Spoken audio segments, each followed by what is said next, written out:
Бүгін біз отбасыға арналған котлет пен картопты духовкада пісіреміз. Ол үшін бізге осындай блендер керек.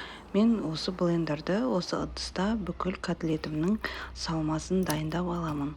Ол үшін бірінші етімізді саламыз. 300 грамм ет алсаңыздар болады. Маймен араластырып саламыз. Котлет жасағанда жаңағы пиязы көп болса өте дәмді болады. Блендермен етімізді өткізіп алдық. Енді сәбіздерімізді осылай кубик қып майдалап тураймыз. Майдалап турап сәбіздерімізді блендерге жаңағы майдаланған еттің үстіне саламыз. Сөйтіп, оны да блендерді тағы да 1-2 минутқа айналдырып аламыз. Өте дәмді болып шығады. Сәбізімізді салып, блендерден өткізіп аламыз.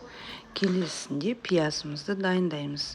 Пияздарымызды орташа қыл тураймыз. 4-5 пияз қоссаңыздар, қаншалықты пиязы көп болса, соншалықты сулы болады.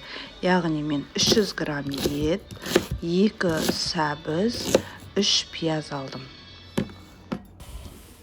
Пиязымызды да салып, блендерімізді айналдырып аламыз. Блендерді айналып болғаннан кейін біз осы тұрысында дәмдеуіштерімізді саламыз.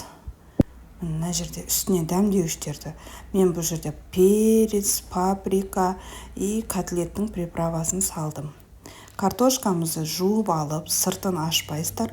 Осылай долька-долька қып турап, картошкамызды саламыз.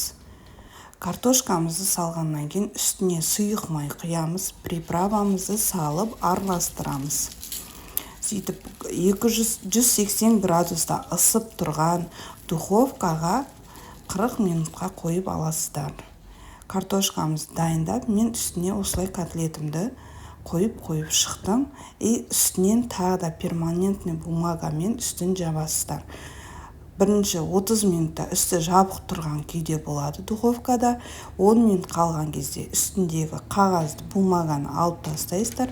Сол кезде котлет пен картошкалардың үсті қызарып, хрустящий болып піседі. Астарыңыз дәмді болсын.